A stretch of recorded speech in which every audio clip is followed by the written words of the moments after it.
दोस्तों अभी के टाइम पे दोस्तों बहुत सारा ऐसे अकाउंट देखे होंगे फेसबुक पर दोस्तों कि उसके फाइल का नाम है या पेज का नाम हो दोस्तों, उसके साइड में आपको एक वेरीफाइड बैच लगा होगा दोस्तों।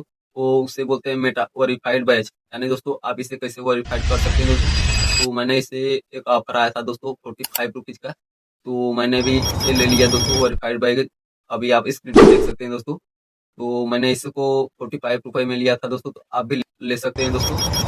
तो दोस्तों पहले 139 रुपये का आपको वेरीफाइड बैच मिलता था दोस्तों, लेकिन मेटा ने बहुत सारा ऑफर दिया है दोस्तों, बहुत सारे अकाउंट में दिख रहा है दोस्तों, और वो भी वेरीफाइड कर रहे हैं दोस्तों। तो आप भी कर सकते हैं दोस्तों। तो इसको कैसे करना है दोस्तों, तो इसके लिए आप लोग कमेंट करिएगा दोस्तों। अगर 10 भी कमेंट आ गया दोस्तों तो इसके लिए मैं लॉन्ग वीडियो लाऊंगा दोस्तों, जिससे आप अपने अपने अकाउंट का भी मेटा वेरीफाइड कर सकते हैं दोस्तों। तो इसका बहुत सारा बेनिफिट है दोस्तों, उसमें मैं आपको बताऊंगा सारे बेनिफिट क्या क्या चीज़ें हैं दोस्तों। तो मिलते हैं किसी नेक्स्ट वीडियो के साथ, तब तक के लिए जय हिंद।